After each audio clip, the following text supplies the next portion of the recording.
If you pan it down here, you see it's about 3 o'clock in the morning, and there's not a car or a person in sight. If you pan over here, it's the same thing. Not a car or a person in sight. People want to know where I find my strength at, where I get my strength. I get it from a lot of places, but right now, this morning, I'm getting it from, there's not a motherfucker that's up. There's not a car, there's not a person. Everybody's in their bed, sleep, dreading that it's a Monday, hate it's a Monday, and I'm loving it. I'm loving it. Where everybody's getting weaker, I'm getting stronger. It's not about the running, the swimming, the push-ups, the sit-ups. It's about what those things do for your mentality. You don't get better on the daggone couch. You get better by coming out here and getting the fuck after it every daggone day. Stay hard. It was 90s. What it's all about. Yeah. I don't care how good you are in anything. You don't have discipline. You ain't nobody. Right. You're nothing without discipline. Because you give up under the slightest struggle without discipline. 100%. Who fought in these wars? You have no idea how big of a deal this is to me. I was not always this strong guy you see. I went through a lot of hard times in my life to get here today.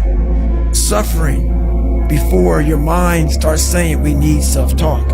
So what I tell myself is I go back to the months and years of preparation to get to that day. And I'm telling myself, the 3:30 in the morning, and I'm looking at my shoes, and I want to go out there and run 30 miles.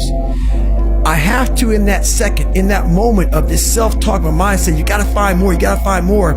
I once again calm down, go back into my mind, in my cookie jar, I call it, and I have to reflect back on the shit I did to get here. And that becomes my self-talk. Self-talk does not work unless it is real. Most of us lie to ourselves in the self-talk. It doesn't work. It has to be real. It has to be something that you've done to make it really work. Be the guy who embraces the ugly, the miserable. Be the guy who embraces hard work, the grind. Don't be afraid of being hurt. Don't be afraid of sacrificing some blood. Every morning, every day of our lives, we have choices to make.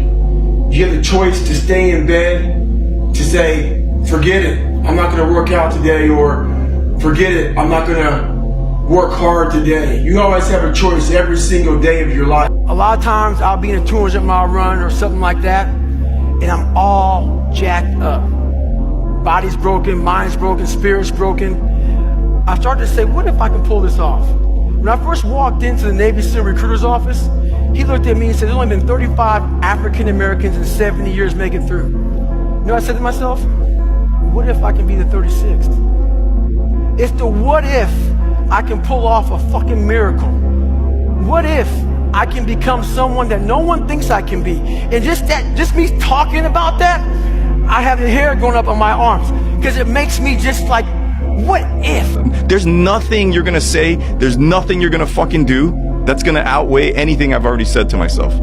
That guy sucks, he's ugly, he's fat, he's full of shit. I've already said that, you know? So The fear is never reaching your potential. That's it. That always falling short, always quitting before you're done, always procrastinating, always not doing the right thing. And then one day you're an old man. Yep. And you look back and go, God, I could have been great. Yep. I could have been great. I never forget one time I was running by a graveyard when I was fucking just trying to become, I was fat. And I ran by a graveyard and I looked out there and I have all these epiphanies, man. I have all these fucking moments of it's crazy, man, of this thought. Cause I'm always by myself. I'm always in deep fucking thought about how to be better. And I look out there, I'm like, man, I wonder how many of you motherfuckers in there fucking just are so upset with how you lived your life and fucking just regret how you lived it. And I'm running a 300-pound man thinking, man, don't fucking die like this, bro. Don't die like this. So people wonder where this shit comes from me. It comes from such deep thought of trying to see what this is all about. What is this life all about? What am I all about? Why am I here? You know, I had to find purpose. And my suffering, it had a purpose. It had a fucking purpose. There's also a section of men who just feel alone, like myself, who felt like they have to hold things in, that they shouldn't share their emotions, that they don't lean on people and that they should just carry stuff in and they need to be X, Y, and Z to be like good enough. So there's this like balance of that, and you almost need to learn to, again, like I mentioned, like that, the masculine and the feminine, being able to integrate that.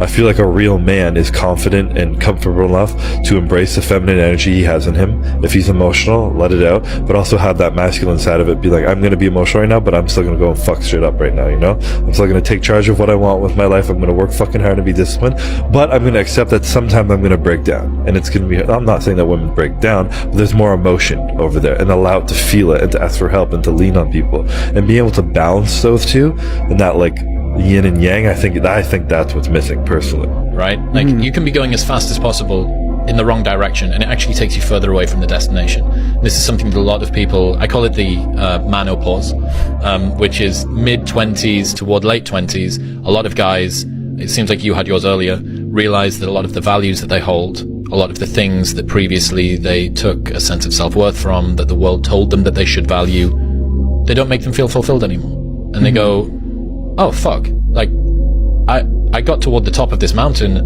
and I realized that it was the wrong mountain that I climbed, and actually I was supposed to be on that one over there. And it's difficult because in order to get to that one, you need to go back down this one that you've already climbed. You need to dispense with the stuff that you've got rid of. This is why I think introversion is such a cheat code, because like I feel like you're less at the mercy of other people's desires. Because even like for me, I noticed that if the more frequently and the more for a sustained period of time I'm involved in certain just patterns of behavior, oftentimes socially or just what I do in general, you just become locked in those patterns and it becomes more difficult. You have more of like a narrow perspective. So, you know, the brain's malleable, it just gets programmed in that way and you're just kind of operating that way.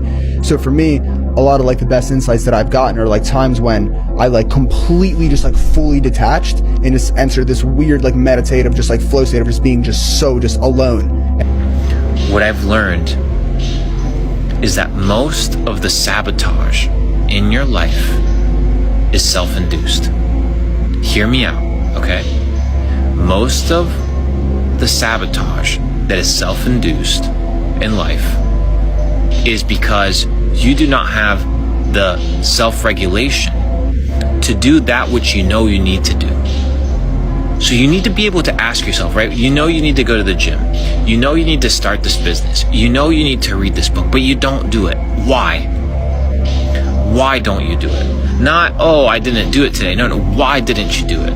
Why did you cave to the nonsensical bullshit and the perspective that you're above the grind, you're above the work, you're above the consistency? Because these are the things that are holding you back. We understand that consistency compounds. I've said this once and I'll say it again. But why is it that you know what to do, but you don't do it? Don't just say, oh, because I'm lazy. No, that's not good enough. Right? No, it's not that you're lazy. Something else is wrong. You need to be able to identify these things. And once you identify these things, you're able to tackle them effectively. It's because I fought for it. Because no one gave it to me. Because it was just me alone in the gym, me alone in the mirror, me alone in my head. No one did it for me. I worked for it, and I'm never going to let someone else take that from me. It's because... Like, what bothers you about yourself? I just wish I just felt more comfortable in my own skin a lot of times, you know, because I feel like I would be able to be more effective as a person if I could just like kind of not toil in some of my own, you know, small self-worth issues or like lack of confidence at times. You know, I wish I could trust my instincts, and I wish my instincts were like better calibrated so that I knew when if I was doing like okay and good stuff, then my insides like told me you're being okay, you don't have to worry, you know?